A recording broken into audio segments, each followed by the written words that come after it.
Imam al-Ghazali, the revival of the religious sciences. Ihya Ulum. Assalamu alaikum. Welcome to Sufi Essence with Hammad Syed.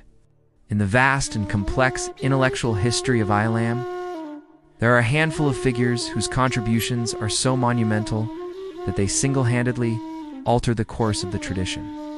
Among these luminaries, none shines more brightly or with such a profound and lasting impact as Imam Abū Ḥāmid al-Ghazali. May Allah be pleased with him. Known as the proof of Islam Hujjat, al-Ghazali was a scholar of such intellectual rigor and spiritual sincerity that his life and work stand as a living testament to the perennial quest for divine truth. He was a master of every discipline of his time: jurisprudence, theology, and philosophy, but he was also a man who experienced a profound and existential crisis. A crisis that led him to abandon a life of immense fame and prestige for a path of solitude and spiritual struggle. The fruit of this profound journey was his magnum opus, Ihya Ulum, the revival of the religious sciences. This book is not merely a text, it is a spiritual charter, a masterpiece of synthesis that revived the religious sciences by weaving together the best of all Islamic disciplines into a coherent and unified whole. Before al-Ghazali, the religious sciences were often seen as fragmented and disconnected. Jurists focused on the external form of the divine law, Sharia, theologians on the abstract doctrines of faith, and Sufis on the esoteric and often subjective dimensions of the spiritual path. Al-Ghazali, through his genius and his spiritual sincerity, demonstrated that these were not separate paths, but were all a part of a single, unified reality, and that the ultimate purpose of all of them was the purification of the heart. Our discourse today will be a comprehensive, structural, and exhaustive scholarly exploration of the life's spiritual journey and monumental contributions of Imam al-Ghazali in his book Ihya Ulum. We will argue that this book is a masterpiece of synthesis that revived religious sciences by integrating the best of jurisprudence, theology, and Sufism. We will delve into his life, his intellectual and spiritual crisis, and the structural genius of his book. We will meticulously unpack his profound synthesis of the external and internal dimensions of religion and analyze his enduring legacy as the reviver of the faith. A scholar who not only saved his own soul from the abyss of doubt, but also revived the spiritual heart of the entire Islamic world. Part 1. The Life and Intellectual Crisis of al-Ghazali. To understand the monumental significance of Ihya Ulum, one must first understand the man behind the masterpiece and the profound intellectual and spiritual journey that led to its creation. Abū Ḥāmid al-Ghazali, may Allah be pleased with him, was born in 1058 CE in Tus, a city in the Khorasan province of Persia. He was a brilliant and precocious student, and his early education was in the traditional Islamic sciences of jurisprudence and theology. He excelled in these disciplines and, at a young age, was recognized as one of the most brilliant minds of his time. His intellectual journey led him to the prestigious Nizamiya Madrasa in Baghdad, a center of learning that was the intellectual and political heart of the Abbasid Caliphate. There he was appointed to the highest academic position, a professorship, a position of immense prestige and influence that was a testament to his intellectual genius. However, al-Ghazali's intellectual journey was not without its challenges. In his famous autobiography, Al-Munjid min al-Dalal, The Deliverer from Error, he recounts a profound intellectual crisis that he experienced in his mid-30s. He began to question the very foundations of his knowledge, skepticism that led him to doubt the certainty of all his beliefs. He embarked on a journey of intellectual inquiry, a journey that led him to a rigorous and critical study of the four main schools of thought of his time. Theologians Mutakallimin. He began his journey by studying the works of the theologians, but he was soon disillusioned by their debates, which he found to be more concerned with logic and rhetoric than with a sincere search for truth. He found that their arguments, while impressive, did not provide the certainty that his soul craved. Philosophers philosopha. He then turned his attention to the works of the philosophers, particularly the works of Ibn Sina and al-Farabi. He found their logic to be impressive, but he also found their conclusions to be often at odds with the fundamental principles of Islam. He wrote his famous refutation of philosophy, Tahafat al-Falasifa, The Incoherence of the Philosophers, a book that dismantled the philosophical arguments of his time. Ismailis Batinia. He then turned his attention to the Ismailis, who claimed to have an esoteric and infallible source of knowledge.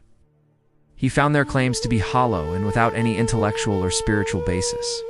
His intellectual journey led him to a state of profound doubt, a state of intellectual paralysis that he was unable to escape. He found that neither the legal scholars, the theologians, nor the philosophers could provide him with the certainty that his soul craved.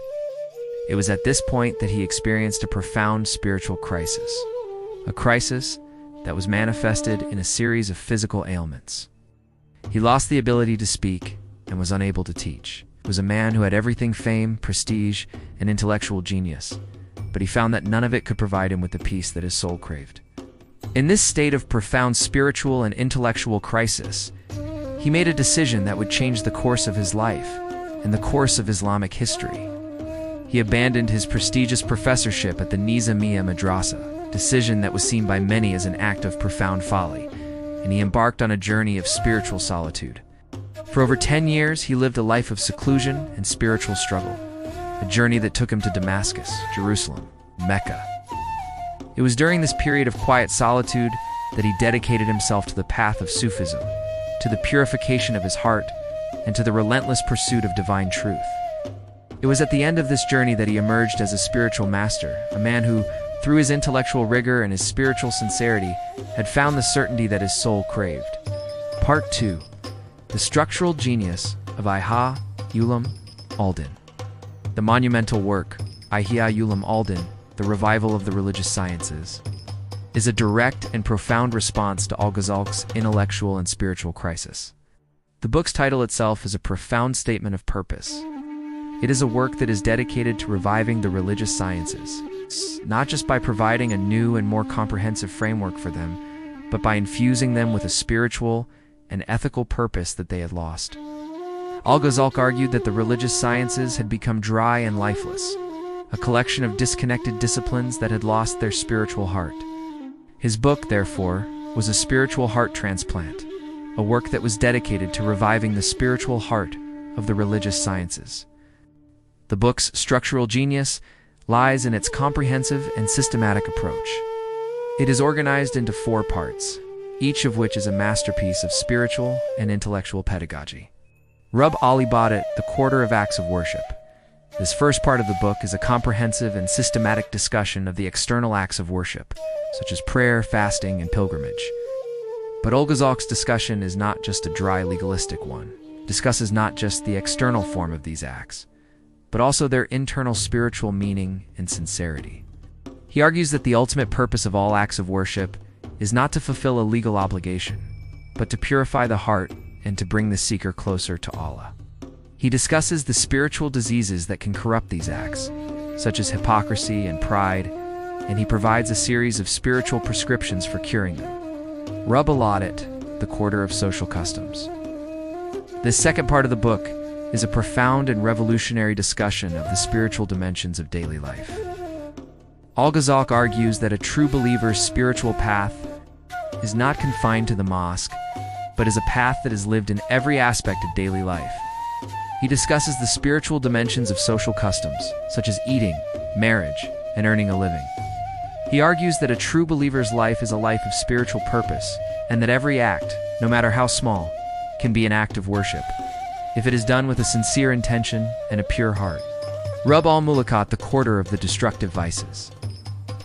This third part of the book is a profound and meticulous analysis of the inner spiritual diseases that can destroy a person's spiritual path. Al-Ghazali discusses the destructive vices of the soul, such as pride, envy, greed, and anger. He provides a detailed and comprehensive discussion of the nature of these vices, their causes, and their effects. He also provides a series of spiritual prescriptions for curing them, a series of spiritual remedies that are designed to purify the heart and to bring the seeker closer to Allah. This part of the book is a masterpiece of spiritual psychology, a profound and comprehensive guide to the purification of the soul. Rub al-Manjiyat, the Quarter of the Saving Virtues. This fourth and final part of the book is a profound and inspiring discussion of the saving virtues of the soul. Al-Ghazali discusses the virtues that can save a person's soul, such as repentance, gratitude, patience, love of all, and the remembrance of death. He argues that these virtues are not just abstract theological concepts, but are living, breathing spiritual realities that can be cultivated through a rigorous and sustained spiritual struggle. This part of the book is a profound and inspiring guide to the cultivation of a pure and sincere heart, a heart that is dedicated to the love and remembrance of all. Part 3. The Synthesis. Integrating Sharia and Tariqah. The true genius of Imam Al-Ghazali, may Allah be pleased with him, lies in his profound ability to synthesize the seemingly divergent fields of Islamic jurisprudence and Sufism. Before Al-Ghazali, these two fields were often seen as being in conflict. The legal scholars often viewed Sufism with suspicion, seeing it as a path that was based on subjective spiritual experience rather than on objective legal principles. The Sufis, on the other hand, often viewed the legal scholars with disdain, seeing them as being overly concerned with the external form of religion and disconnected from the inner spiritual reality. Al-Ghazali's book, Ihya Ulum, is a masterpiece of synthesis that successfully bridged the gap between these two fields. He argued that true Sufism is not a path of antinomianism, but is a spiritual path that is firmly grounded in the Quran and the Sunnah. He demonstrated that the ultimate purpose of all acts of worship is not to fulfill a legal obligation, but to purify the heart. He argued that the external acts of worship, such as prayer and fasting, are the scaffolding of the spiritual path, and that the inner spiritual experience is the heart and root of those acts. He also provided a profound critique of both the legal scholars and the Sufis. He criticized the legal scholars who were overly focused on the external form of religion, arguing that their jurisprudence had become dry and lifeless, a collection of disconnected legal rulings that had lost their spiritual heart. He argued that the ultimate purpose of the divine law is to bring the seeker closer to Allah, and that a jurisprudence that is disconnected from the spiritual path is a jurisprudence that is disconnected from its ultimate purpose. He also criticized the Sufis, who had strayed from the divine law, arguing that a spiritual path that is not grounded in the Quran and the Sunnah is a spiritual path that is a source of confusion and error. He argued that a spiritual experience that is not grounded in the divine law is a spiritual experience that is a source of profound spiritual danger. He provided a clear and unambiguous distinction between authentic Sufism, which is a path of spiritual purification that is grounded in the divine law, and a false form of Sufism, which is a path of antinomianism and spiritual error. Al-Ghazali's synthesis of jurisprudence and Sufism was a revolutionary act that had a profound and lasting impact on the history of Islam. He demonstrated that the inner and outer dimensions of religion are not in conflict. They are two sides of the same coin, two dimensions of a single reality. The inner reality of the spiritual experience must be grounded in the outer reality of the divine law, and the outer reality of the divine law must be animated by the inner reality of the spiritual experience. His book, therefore, is a masterpiece of synthesis that successfully reconciled the seemingly divergent fields of jurisprudence and Sufism and provided a new and more comprehensive framework for the spiritual path. Part 4. The Enduring Legacy and Impact on Islam. The profound and enduring legacy of Imam Al-Ghazali, may Allah be pleased with him, is a testament to the power of a spiritual vision that is grounded in both intellectual rigor and mystical. His book, Ihya Ulum, became a foundational text for later generations of scholars and mystics, a book that was a source of profound inspiration and spiritual guidance for centuries to come. His work was a direct and powerful response to the spiritual and intellectual crisis of his time, a crisis that was a source of profound confusion and doubt. Al-Ghazali, through his intellectual rigor and his spiritual sincerity, has provided a new and more comprehensive framework for the spiritual path, a framework that successfully reconciled the seemingly divergent fields of Islamic jurisprudence and Sufism. His role in the intellectual history of Islam is monumental. He is seen as the reviver of the faith, a scholar who, through his genius and his spiritual sincerity, brought the different Islamic sciences into a coherent and unified whole. He demonstrated that the pursuit of ilm knowledge is a sacred endeavor, a form of worship that is dedicated to the knowledge of Allah. He taught us that the ultimate purpose of all acts of worship is not to fulfill a legal obligation, but to purify the heart, and that a true believer's spiritual path is a path that is lived in every aspect of daily life. The impact of al-Ghazali's work on the intellectual and spiritual history of Islam is incalculable. His book, Ihya Ulum has been a source of profound inspiration for countless scholars, mystics, and laymen. It has been translated into numerous languages and has been studied and commented upon for centuries. His work has also been a source of profound influence on later scholars, including Ibn al-Jawzi and Ibn Taymiyyah, who, while they had their criticisms, also recognized the profound and lasting impact of his work on the intellectual and spiritual history of Islam. His work, therefore, is a living, breathing testament to the power of a spiritual vision that is grounded in both intellectual rigor and mystical contemplation. In conclusion, Imam al-Ghazali, may Allah be pleased with him, was not just a scholar. He was a spiritual monarch, a man who through his intellectual rigor and his spiritual sincerity not only saved his own soul from the abyss of doubt, but also revived the spiritual heart of the entire Islamic world. His book, Ihya Ulum is a masterpiece of synthesis. A book that is a living testament to the power of a spiritual vision that is grounded in both intellectual rigor and mystical contemplation. His legacy is a living spiritual tradition that continues to inspire and challenge us to this day. Thank you for joining us on this intellectual and spiritual journey. Please subscribe to our channel to continue our exploration of the rich and profound essence of Sufism.